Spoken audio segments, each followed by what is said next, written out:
Today we'll be considering the nomination of Antony Blinken to be President Biden's Secretary of State. The problem I have with this nomination is that for decades now we've been at war in Afghanistan. The war is now called the Forever War. People lament that it goes on so long, and people say, how could it possibly keep going on? 65 to 70% of the American people, 65 to 70% of American veterans who served in that theater say the war is enough. We should end the war in Afghanistan. How does it go on? We've got a new president. Are things going to change? Here's the problem. Why do the wars continue? Why do the wars in Syria and Libya and Somalia and Afghanistan continue? Because the more things change, the more they stay the same.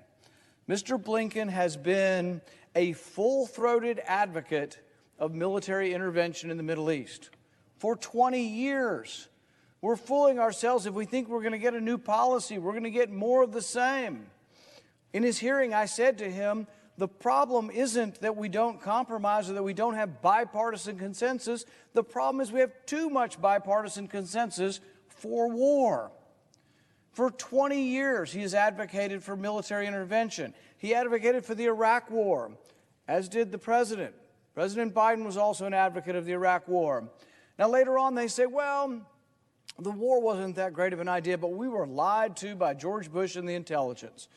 And I'm willing to admit there's some truth to that. But there's a bigger lesson here. The lesson is that regime change doesn't work. That you often get unintended consequences, and you often get the opposite of what you think you're getting. They said, we must go to Iraq to topple Saddam Hussein because he's a terrible dictator. Well, yeah, he was a despot, a dictator, an autocrat, wreaked havoc on his people, probably gassed the Kurds, many different horrible things. And yet, when it was gone, what did we get? We got a power vacuum, we got more terrorism, we're back in there 10 years later because the government's non-functional. And what's the final result? Iran is stronger. What's everybody talk about? Iran, Iran, Iran. Why do we worry about Iran? Well, because we toppled their biggest adversary. We used to have a balance of power between Iraq and Iran. Despot on one side, despot on the other, but at least a balance of power. But who is Iran's best ally now? Iraq. Think about it. Iraq is allied with Iran. Iraq is also allied in many ways with Russia, as well as us. But they've also asked us to leave. They're like, oh, thanks for our freedom, but y'all can take off now. But who supported the war? President Biden, Antony Blinken. We're back where we were 20 years ago.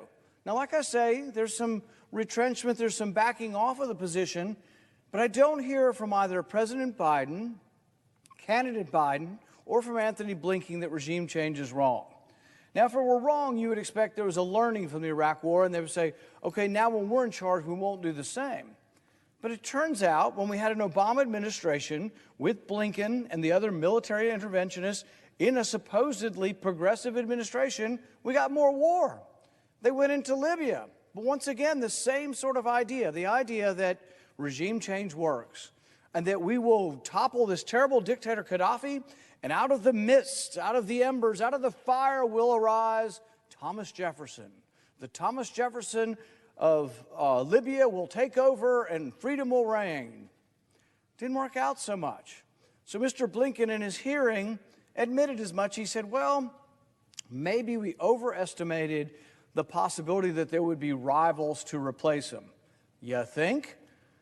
But see, this is sort of the expected pattern of the Middle East. The Middle East doesn't have this 1,000-year English tradition of trying to control central power, dating back to even before the Magna Carta. But even 350 years ago, the English had a revolution trying to restrain the power of the king. 250 years ago, we had our revolution to further restrain the power of the king. We have this long-standing tradition. But in the Middle East, there's more of this tradition of tribalism. And so you have an iron fist, but when you get rid of the iron fist, it's replaced by another iron fist. Or nothing, by chaos. So in Libya, you get rid of Gaddafi, supported by President Obama, Vice President Biden, Antony Blinken. You have the toppling of Gaddafi, but what did you get? Chaos, more terrorism, It's unclear even who we support, whether we support the current government, the UN government, or General Haftar, or who we support. The Middle East is divided. Arms are flowing in on both sides. And like we always do, we fan the flames by shipping arms to everybody in the region as well. It didn't work. So Mr. Blinken acknowledges, yes, we underestimated the possibility there would be a rival government or a rival faction strong enough to rule Libya. Well, yeah. So did they learn their lesson? No. About this time or a little bit later, they decided we must go into Syria. So they spent about $500 million to train about 60 fighters. They did in a remote area of Syria, and they got them trained. They spent their $500 million, and they sent 10 of them into battle. They were all captured or killed in the first 20 minutes. $500 million to train 60 million of the so-called moderates. But guess what? The same holds for Syria that held for Iraq, that held for Libya, that now holds for Syria. Guess what? Another despot. But who are the people fighting against the despot? The most fierce fighters in Syria all along were al-Nusra and al-Qaeda. The more jihadists, the more vicious and violent, and the better the fighters were. Were there doctors and lawyers and academics and people who want a secular form of government? Sure. But the people out there fighting and the people winning the battles were the jihadists. So there was always the danger, if you get rid of Assad, we get another jihadist regime. So we have to think through the policy of this. But Blinken and Biden both supported the Iraq war. It was an utter failure. They admit as much. They supported the Libyan deposing of Gaddafi and war. Then they acknowledge, well, maybe it wasn't the best. But then they don't take any learning or knowledge from that and say, maybe we shouldn't go into the next one, Syria. And yet they went into Syria. And what Blinken's response is should tell you a little bit about the danger of what we may get from a Blinken as Secretary of State. He said the problem in Syria was not doing too much, but doing too little. He says, what we really should have done is gone in with full might. If we'd have put 100,000 troops in there, like we did in Afghanistan and like we did in Iraq, if we would have used sufficient enough force, we could have toppled Assad. But in the end, he said we didn't do enough. So the lesson to Blinken and Biden and his administration isn't that regime change doesn't work. It's that if we're going to do it, we need to go bigger. We need to go all in. I would posit that regime change doesn't work, that we should not support evil regimes. If they are despots or dictators, we shouldn't arm them. But I'm not for toppling every one of them either, because I'm not so sure what you get next. So how would this be in the real world? Saudi Arabia has shown themselves to be an autocratic, anti-woman, anti-modern administration that would actually kill a journalist and dismember him. They were rewarded by the previous administration with arms. Terrible idea. But what would we do if there was a rational, realistic, more of realism in foreign policy? We would not topple the government of Saudi Arabia, but we might not sell them arms. I think that would be a reasonable thing. We also might not sell them arms because they were committing atrocities and killing civilians in the war in Yemen. But if you look back at the war in Yemen, the Obama-Biden administration did not have very strong opposition to the war in Yemen. They do now, but in the beginning they didn't.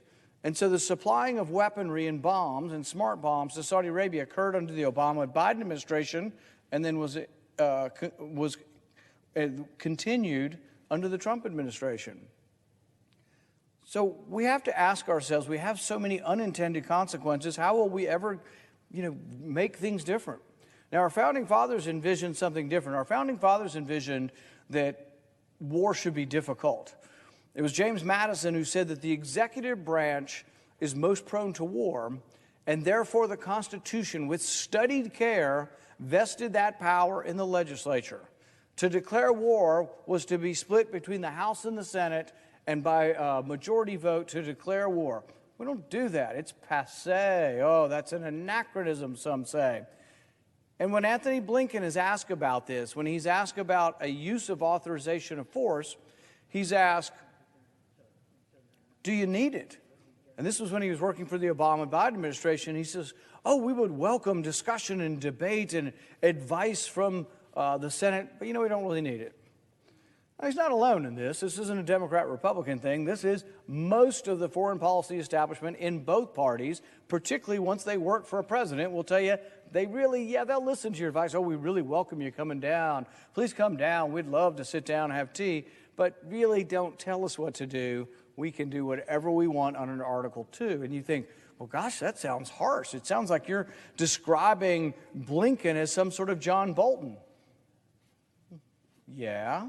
There are similarities, but there are similarities between both parties when they get to the executive branch that they don't think they need Congress's permission. This is a real problem.